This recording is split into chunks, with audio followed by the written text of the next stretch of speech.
Shalom Aleichem, on est dans Siman Shin Kavhet Dine Chole Sheyesh Bo Sakana, la halakha selon un malade qu'il y a un danger de mort. Chole Sheyesh Bo Sakana, Sharofe Omer Shetzer Levashal Abo Tafshil Mesuyam. Yesh Laadif Levashal Bemikrogal ou Beturbogal. Il dit le Rav, un malade qu'il y a un danger de mort et le docteur lui dit il faut lui cuire tous les jours un plat, un tel plat. C'est quoi un vouro? Pour lui. Yesh Laadif, il faut. Les hadith, ça veut dire préférable. C'est préférable de le cuire avec un micro-ondes. Pourquoi avec un micro-ondes ou avec un turbogal? Si je ne me trompe pas, turbogal, c'est comme une sorte de micro-ondes aussi. Tout cela parce que quand c'est écrit dans la Torah, Lotevaru esh bechol moshvotechem, on n'a pas le droit d'allumer le feu. Et le micro-ondes, c'est pas du feu. Comme la Torah, elle nous a dit. C'est des ondes. Puisque c'est des ondes, alors c'est pas Issur Torah. Machlok est dans cela. C'est Machlok. Il y en a des poskim qui veulent dire que oui, quand même, c'est Bichla la Issur, sauf. La Torah, quand elle t'a dit, elle t'a interdit de cuire. Et là, tu cuis. Etc. etc. Tout ça, c'est un autre chiot. Mais pour l'instant, si le docteur il dit, vous êtes obligé de cuire un plat pour ce malade, là, c'est mieux de cuire avec le micro-ondes que de le mettre sur le gaz et allumer le gaz. Mais si vous n'avez pas un ustensile, ça veut dire le micro-ondes. C'est préférable de cuire avec toutes sortes de marchir. Une machine, mais électrique. Des gaz que de cuire avec le gaz. Ça veut dire qu'il faut tout le temps, Shabbat, même que c'est moutard de faire, quand même de diminuer, que tu le fais, tu diminues la transition de Shabbat. Quand on dit cela, c'est seulement avec une réflexion rapide. C'est pas que le bonhomme me dit qu'est-ce que je fais, qu'est-ce que je dois faire, qu'est-ce que je ne dois pas faire, non. Si c'est bon, tic-tac, tac, tac, tu cuis, au lieu de ça, tu vas cuire comme ça, d'accord. Mais si c'est maintenant, le bonhomme va commencer à réfléchir, c'est moutard, c'est assaut, je ne sais pas, peut-être oui, peut-être non, ça c'est un danger, tu n'as pas le droit de rentrer. C'est pour cela que les Chachamim, ils ont dit que qui c'est qui va être Mehalel le Shabbat, c'est les Chachamim. Parce que le Chacham, pourquoi le Chacham, lui, c'est déjà la halachot. Et nous tous, on est censés de savoir la halachot. Nous tous, on est censés. Pourquoi maintenant on fait cela? Pour qu'un homme, il est censé à savoir la halacha après Bezrat Hashem, après qu'il connaît la halacha, il est obligé d'approfondir la halacha, parce qu'il ne faut pas qu'il arrête là. C'est moutard, c'est moutard. Donc, maintenant, pourquoi c'est moutard? Tu es obligé, mais comme c'est écrit dans la Torah, Veshinantam levanecha vedibat tabam, shiyu devarecha mechuddadim beficha. Il faut que les paroles, ils seront clairs, ils sont pointueux dans ta bouche. C'est pas que tu sais pas, oui, je sais pas. Il faut que tu cherches aussi en profondeur. Ça veut dire que tu prends une halakha, tu descends dans la profondeur de la halakha pour essayer de voir quand maintenant le Rav Ovadia Zatzal il parlait les halakhot, qu'est-ce qu'il parlait? Il faisait tous les détails. Il ramenait les poskim. Il dit comme ça, l'autre dit comme ça, pourquoi il dit comme ça, c'est ça la raison, etc. etc. Le bonhomme après, lui, il comprend le ta'am. Il y en a un qui m'a posé la question, Ktovet Ka'aka, de faire un tatouage. Un tatouage, c'est moutard ou c'est assour? C'est Issur Torah. Mais pourquoi c'est assour? Alors je l'ai emmené, le Sefer HaChinuch.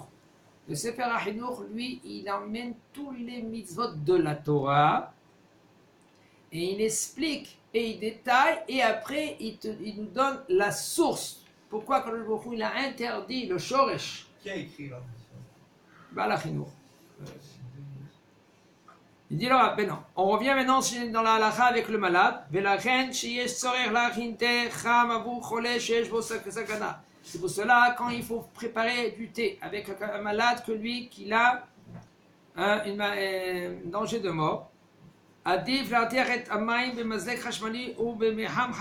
c'est mieux de cuire l'eau avec un kumkum hashmali, comme on dit kumkum, ça veut dire une bouilloire électrique. Mais là, c'est quoi Mazlek Rashmali? Mazlek hashmali, il y a une sorte de fourchette.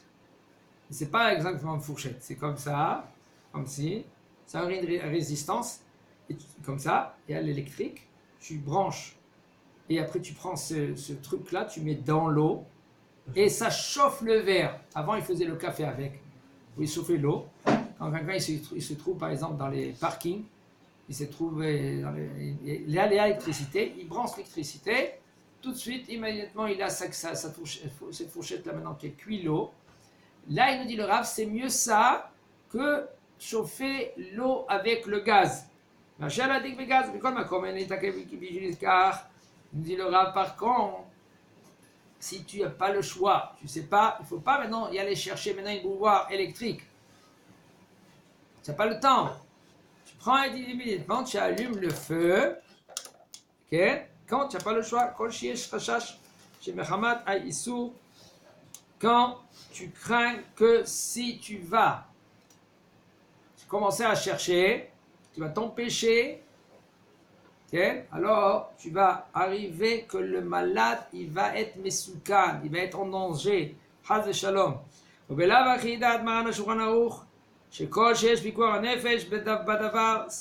Sans cela, il nous dit le Rav, d'après Maran HaShulchan Aruch, quand il y a un danger, En sarich leshanot, pas besoin de changer. Tu fais la première chose qui te vient à la main. Le gaz, l'électricité. Tu réfléchis pas. Pourquoi maintenant il dit Maran HaShulchan Aruch ainsi? Pour pas que les gens ils vont se tromper, ils vont dire attends, Pikuach Nefesh. Non, ça ne repousse pas Shabbat, Chaz v'Shalom. Le Maran HaShulchan Aruch, il permet dans tous les cas.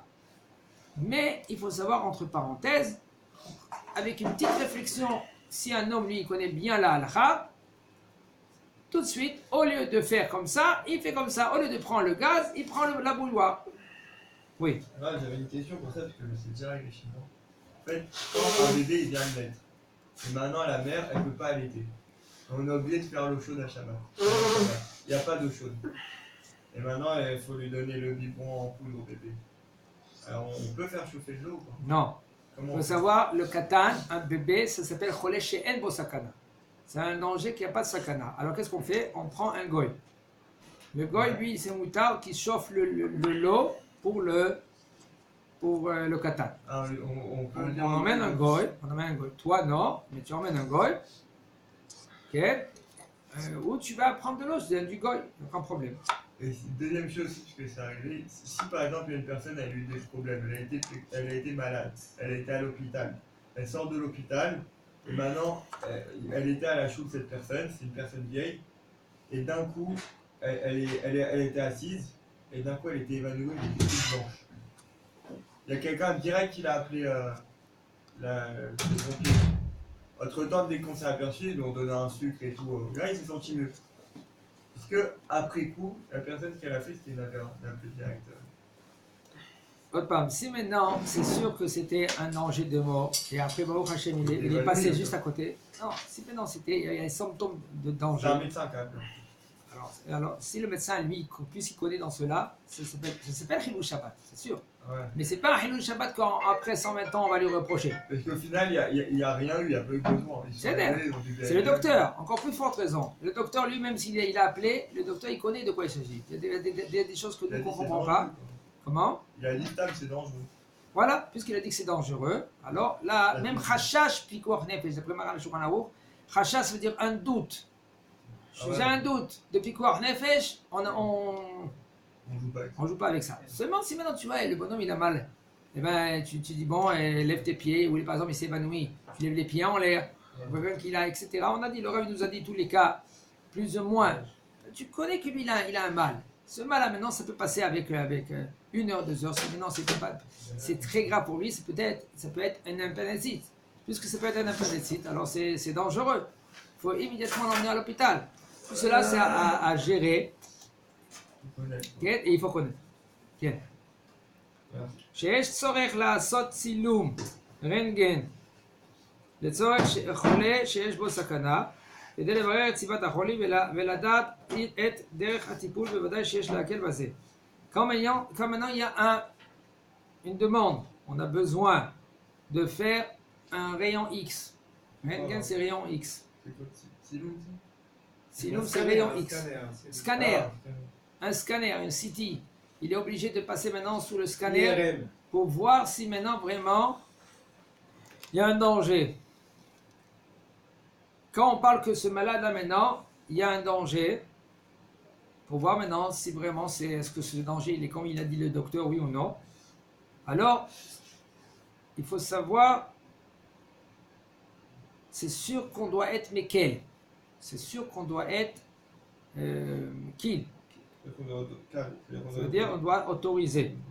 Ah, la cholé shen bo sakana, mais par contre, si maintenant c'est un malade que lui qui n'a pas de sakana et pas de danger, là, il ne faut pas être Mekel. Il faut attendre Motsai Shabbat. Parce que la majorité des Chachamim disent quand tu mets en route sur les rayons X, le scanner, etc., ça c'est un danger, ça c'est une interdiction de la Torah. C'est pour cela il faut dire au docteur, si le docteur lui il voit que c'est un danger, en général ici les docteurs en Israël, si c'est des docteurs comme Sha'arei Tzedek, alors ils savent que quand c'est Issur Torah, pas Issur Torah, etc., il y a le Rav là-bas sur place, etc. אם יש אפשרות להשיג מים חמים לצורך חולה שיש בו סכנה מהשכנים, יש אומרים שעדיף לקחת מים מהשכן ולא לחמם מים בשבת. Si il y a une possibilité, immédiatement, d'avoir de l'eau pour le malade qui a un danger, des shchenim, des voisins. Ça c'est mieux que de cuire de l'eau. Quand tu sais que Baruch Hashem, tes voisins, il y en a qui sont sur Shabbat, tout de suite tu tapes à la porte, il me dit le Rav, Ve'af im ashachen yashen, même si maintenant le voisin il dort, alors là, il faut le réveiller, même que maintenant de le réveiller c'est assou, on n'a pas le droit de le réveiller. C'est pour un juif que ça fait. On Comment? a le droit de réveiller un goy, ça. Qui c'est qui t'a dit ça? Pourquoi un goy, c'est pas un être humain? Non, c'est pas un juif. Tu es obligé de. Non, fais très attention de pas négliger même un goy. Il faut être humain.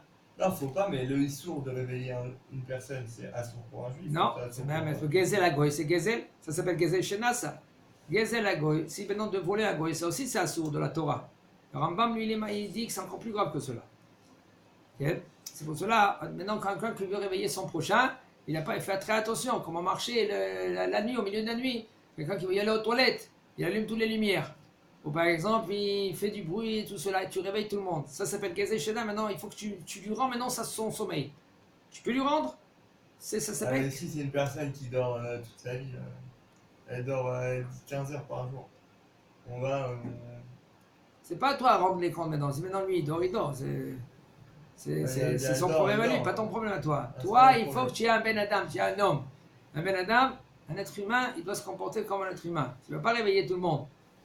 Au milieu de la nuit, quelqu'un il veut boire, ou il veut prendre un petit thé, il prend avec la cuillère, tac, tac, tac, tac, tac, tac, tac, tac, tac. Il veut que le sucre il se fond bien, et il fait les castagnettes avec la cuillère. Et les gens ils se réveillent. Ça, c'est dommage, c'est pas bien, c'est un mal comportement. Ça s'appelle Gezei Shena. Il dit le Rav, quand même, c'est un danger. Parce que tu as en face de toi, qu'est-ce que tu as en face de toi? Est-ce que toi, tu vas cuire, tu vas faire Issur Shabbat, Chilul Shabbat, ou tu vas taper à la porte de ton voisin, même qui dort, et tu vas le réveiller, ça fait faire Gezei Shena, tu vas lui voler son sommeil. Il dit le Rav, quand même, c'est mieux de taper à la porte à ton voisin. Et il y en a qui disent que non. Toi, tu cuis pour le malade. Puisque maintenant, quand tu vas taper, c'est ton voisin, tu vas le réveiller, tu vas lui causer une peine. Alors là, il nous dit, il y en a qui veulent dire, c'est mieux que toi tu cuis l'eau Shabbat. וכגון שצריכים להעירו משנתו, או שאחר כך החסר לו מים החמים לצורך עצמו. D'après le Rav, on comprend, c'est mieux que toi tu cuis, que tu vas réveiller ton prochain. Comme ça, on comprend. Okay? Etc. Im shachatu be'ema. Si ils ont fait la shrita à une bête, ou ils ont fait la shrita, un shrita à un poulet, qu'il y a un sakana à l'homme, pas pour le poulet, pour l'homme. Okay? Alors, qu'est-ce qu'il faut faire? Il faut cachériser le poulet avant de lui donner à l'homme. Pourquoi? De peur que le malade, lui, quand il va voir que tu vas lui donner de la viande sans le cachériser, tu vas le rincer, tu vas lui donner, et lui il va croquer, et après il va voir du sang, c'est Issur Torah le sang. Très attention, le sang c'est Issur Torah. C'est quoi Shikutz? Chez Yakutz, Shikutz, mais Adam, c'est comme ça qui va se dégoûter ici. Il va se dégoûter quand il va voir le sang. Alors toi, qu'est-ce que tu dois faire? Tu dois cachériser cette viande-là. Il y a ici, il y en a beaucoup des Rishonim qui veulent dire que quand tu vas lui donner ce poulet, cette viande-là, sans le cachériser avec le sel, il y en a des Gdolim qui disent que ça c'est Issur Torah. Alors tu es obligé de mettre le sel, le gros sel, etc. comme on cachérise. Vous savez quand je cachérisais aussi. Il nous dit le Rav, ainsi aussi quand il y a la guerre, qu'il n'y a pas de quoi manger, et c'est obligé de manger, il n'y a pas de manger, les gens ils crèvent de faim, ils ont un morceau de viande et ils doivent cuire Shabbat, sinon ils vont mourir de faim, chez Mishmor, dans les guerres. Alors Yesh Limouar, quand même, il faut cachériser cette viande, allez Kodem Abichoul, juste avant qu'il cuit. Et là aussi, et enlever le sang. Mais si on craint que le temps que le bonhomme, lui, va cachériser la viande, le malade, lui, Hachem Mishmor, il peut être en danger de mort. Alors, immédiatement, sans cachériser, tu rinces bien et tu le cuis, sans le cachériser. Quand on fait la shrita, poulet ou une viande, à un malade, que lui, il est en danger de mort, on fait la bracha à la shrita. On fait la shrita à la shrita. Mais quand même, on ne fait pas la mitzvah de Kisui Adam. Si c'est un poulet, il faut faire Kisui Adam. Vas-y, Kisui Adam. On est obligé de recouvrir le sang après la shrita pour le poulet. C'est quoi cette la raison? C'est la Torah. La Torah est obligée, après que tu fais la shrita à un poulet, off, et à une chaya, à une bête, pas domestique, mais émanant, que tu es obligé, après que tu as fait la shrita, tu es mechasset adam, tu couvres le sang. Alors tu dis, bon, un cerf, par exemple, une gazelle, c'est cachère. Tu veux manger une bonne gazelle, okay? Ben, tu dois faire Kisui Adam. Quand on fait les caparotes, alors il y en a qui font rien qu'avec l'argent. Et c'est bien aussi de faire les caparotes aussi avec un poulet. Pour toute la famille. Pourquoi? Comme ça, les gens, ils voient, et qu'est-ce que tu fais sur le poulet, on doit les faire sur lui-même. Tu fais la shrita, tu fais Tfisat Semanim, ça s'appelle Henek, et après c'est Erek, tu lui passes le couteau, et après tu le jettes par terre, c'est quoi? C'est ce qu'il a. Et après, tu prends les plumes, tu brûles les plumes, ça s'appelle Srefa. Au lieu qu'on le fait sur toi, on le fait sur le poulet. Tout cela, c'est les quatre peines de mort. Et après, ce poulet-là, maintenant, tu lui donnes à un pauvre. Comme ça aussi, tu as gagné la mitzvah de tzedaka. Okay. On parle maintenant que ce poulet-là, tu l'as emmené vers un shochet, un grand shochet. Pas un shochet qu'il était toute la nuit, maintenant il voit avec un œil et demi ou faire la shrita. C'est dangereux. Et après tout cela, okay, là tu fais tchouva. Alors, quand lui maintenant il fait la shrita, le sang il a giclé, toi tu prends de la terre tout de suite et tu fais la mitzvah. Et tu jettes la terre sous le sang. Il dit le Rav, par contre, Shabbat, tu ne dois pas faire le Kisou Yadam, Afilu im yesh lo deker naoutz mi beodium, même si maintenant il y a un pic qui est déjà par terre. Il y a des fois, comment il faisait le Kisou Yadam? Un pic, ou une pelle par exemple, une pelle qui est plantée par terre. Alors ça veut dire qu'il n'y a pas le lien de moudre Shabbat, Tohen, parce que si tu prends par exemple de la terre, qui est en bloc, et tu fais comme ça s'appelle Issur Tochen, interdiction de moudre Shabbat. Ici, il n'y a aucun problème parce que c'est déjà préparé la veille de Shabbat. Il dit quand même, tu n'as pas le droit de faire ainsi Shabbat, Chazak ou Baour.